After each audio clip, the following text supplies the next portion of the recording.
Friday the 13th is certainly one of the greatest slasher films of all time, and the iconic character Jason Voorhees only adds to the film's popularity. While Jason is famous for his distinctive hockey mask, he has several other physical features that make him stand out among other slasher villains. After being drowned in Crystal Lake and resurfacing as this terrifying entity, Jason has been a remarkable part of numerous films in the franchise, and his character has undergone many changes over time.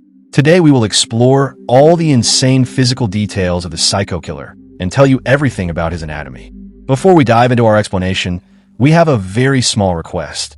If you enjoy our content, please support us by subscribing to our channel.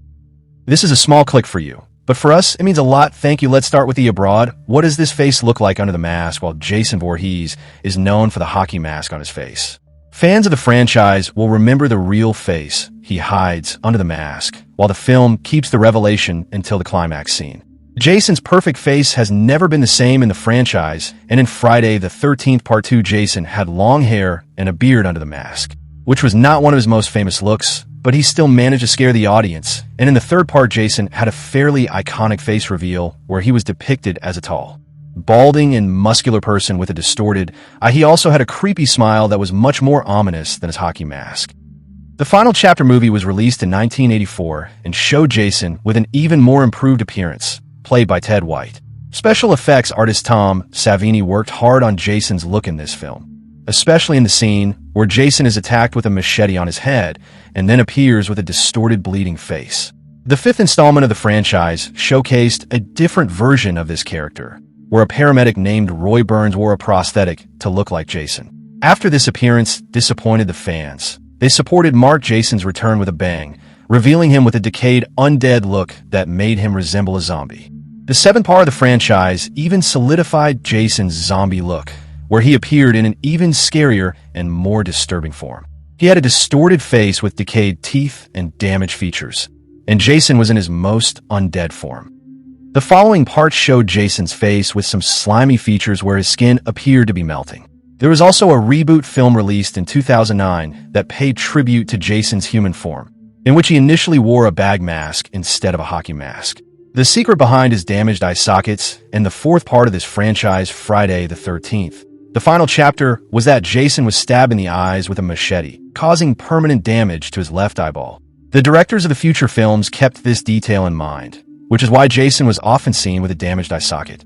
In Jason Goes to Hell, the directors made a small mistake where they showed his right eye as damaged instead of the left one. However, this mistake was quickly corrected, and the next release showed Jason's left eye again as damaged. Oh yes, why does Jason wear a mask? Jason's hockey mask is one of his defining characteristics. Fans have often wondered why he has such a unique mask. It is a tradition among slasher villains to wear a mask, especially in the 70s and 80s, and Jason Voorhees was one of those villains who formed a lasting identity with their masked appearance. After young Jason was seemingly drowned, he wore his mask to hide his disfigured face, just as he did before his apparent death. He had hydrophilis and various mental disabilities, and he preferred to keep his face hidden to prevent people from looking at him and to cope with his insecurities. After his presumed death, Jason returned to the world as the so-called undead, and in the third part, he initially wore a burlap sack over his face. In the third film, Jason finally got his hands on the hockey mask that stayed with him forever.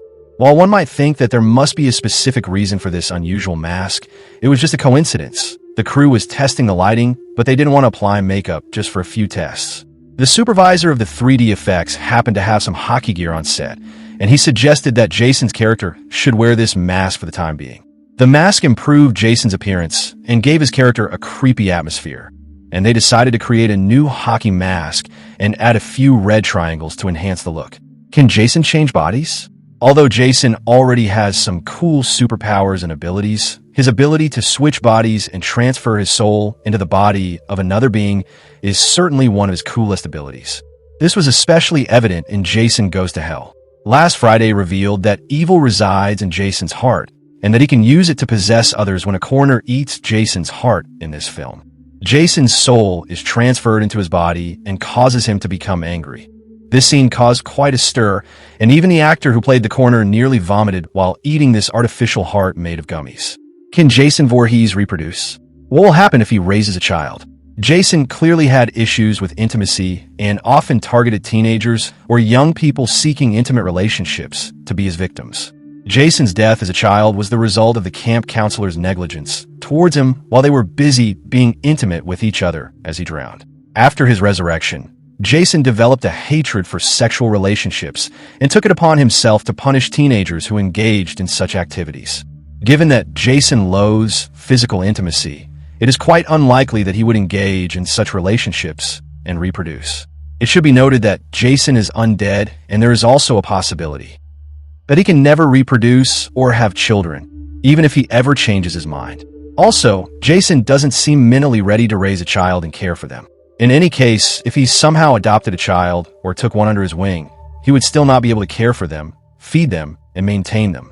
Although Jason can kill just about anyone or anything, the child would still have to grow up on their own, and there's also a high chance that the child would grow up without a sense of right or wrong.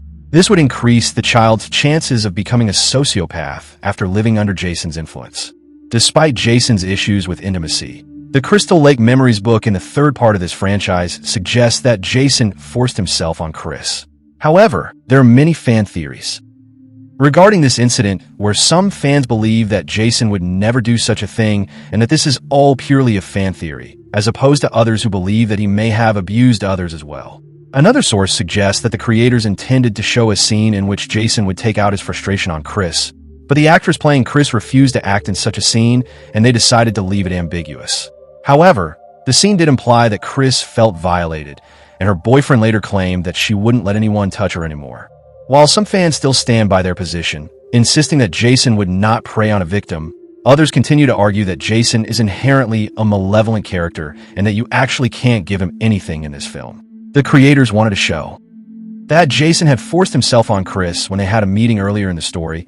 They wanted to show this scene right at the end of the film so that the audience would be satisfied to see his downfall after learning about his actions. However, they ultimately decided against this choice because it would become too dark and only held on to a vague scene that gave Jason some doubt. Did you know that Jason suffered from a strange rare disease? Jason was born with a condition known as hydrophilis, which is a relatively rare disease that occurs in some people. Hydrophilis causes a large accumulation of fluid in the skull, which puts pressure on it and shapes it into a misshapen structure. This condition also compresses a person's brain, leading to mental disabilities. Jason's childhood was mainly spent in isolation after his mother decided to keep him away from society and did not even allow him to go to school.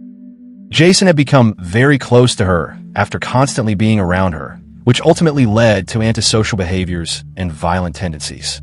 Jason kept his face covered for almost his entire life to prevent others from noticing his condition. Surprisingly intelligent for an undead demon. Although Jason has some flaws, he is surprisingly intelligent, even in the form of an undead demon who possesses intelligence and high-functioning skills while stalking his victims and setting well-thought-out traps to catch them. He even has a good sense of direction and strategic planning, despite all his physical deformities, and can carefully restrain his victims to avoid detection. He can also navigate quite well and always finds his way back to Crystal Lake, no matter how far he strays from his path to carry out an attack. He attacked his victims in unique ways and was always creative with his murders. Jason never approached two people the same way, and he was quite talented in executing these murders and even in arranging the dead bodies as obstacles. He was also quite stealthy and had no trouble escaping a scene or going unnoticed before ultimately cornering his victims and taking them by surprise. How incredibly powerful is Jason after his transformation into an undead or a zombie, if you will? Jason gains supernatural strength, and his physical capabilities were greatly enhanced. He immediately demonstrated his newly acquired skills by striking a person's body and pulling their heart out of their chest cavity with just a single blow, and he was strong enough to strike through concrete or metal. Jason could decapitate someone with just a single blow and even break people's limbs or entire bodies by tearing them in half with his bare hands. Jason had once even thrown a man with a single punch and torn his arms from his body. He had once even blown a girl's face into the metal with just one hand. He committed some very heinous acts using his physical abilities, and he had even twisted a girl's head once, and even killed 3 people in one go by a machete by beating all their bodies at once. He was also resistant to pain and could withstand fatal injuries without dying or even feeling pain. After his transformation to his zombie form, Jason was essentially immortal and didn't develop physical ailments or old age like ordinary people. He had supernatural durability and could withstand any attack that was directed at him. Even when he died after being attacked, Jason could always regenerate damaged body parts and heal himself. Jason has been steadily growing over time. Jason's towering presence is one of his scariest features, and it seems that Jason's character is also getting taller as time goes on. When Warrington Gillette played Jason in Friday the 13th Part 2, the character was about 6 feet 1 inch tall. Later, Richard Booker played this character in the third part, and he was even taller at 6 feet 3. Jason's height continued to upgrade throughout the franchise, especially when Kane Hodder played this role in the 7th part of the franchise at 6 feet 3.5 inches tall. Derek Mears was the person who played this character in 2019, and he was as tall as 6 feet 5. Can Jason swim after he's been killed by drowning? After Jason reportedly drowned in Crystal Lake due to a group of bullies, he somehow acquired the ability to swim when he returned as the infamous mass killer, despite not being able to swim before. Jason could now swim with supernatural speed and even develop the ability to walk on water. Although Jason could swim, his death caused him to develop an irrational fear of water, and he was even defeated when Tommy tied him to the bottom of Crystal Lake. Jason has divine immunity. He is essentially immune to all forms of human ailments and poisons, and bacteria, viruses, or diseases cannot harm him. However, there is one exception. He can be put asleep and sedated. This was seen in the movie Freddy vs. Jason, where Freddy possessed Jason and injected him with 2 syringes of sedative. Besides this, Jason essentially has godlike immunity, and bacteria or viruses cannot harm him. Is Jason immortal? How can he be defeated? Although Jason died early in the franchise, he returned as an immortal undead being who can never truly be killed. He remains a young and strong man who is not affected by aging or physical ailments, and he is essentially invincible. Jason can be attacked by his opponents with weapons like guns or knives, but he has extraordinary regenerative powers and can always recover from many injuries. He has a zombie-like appearance and some exposed bones that seem to be decaying. Although this indicates that Jason's regenerative powers are not perfect, it is not guaranteed that he will ever die from aging, as he can always heal severe damage to his tissues at an accelerated rate. Jason is different from most demonic undead entities and has been killed and brought back to life multiple times. Nevertheless, Jason is killed multiple times during the climax of the movie. Once when Tommy Jarvis attacked Jason several times with a machete, and once when Jason was chained to the bottom of a lake in an attempt to kill him. He was once blown up and sent to hell by magic, but Jason always comes back to life after regenerating. Although Jason can be temporarily defeated, he can never truly be eradicated and will continue to find ways to return. In conclusion, Jason Voorhees plays a significant role in the success of the Friday the 13th franchise, and he is undoubtedly a fascinating character. He also has many extraordinary physiological traits and remains one of the most iconic slasher villains of all time.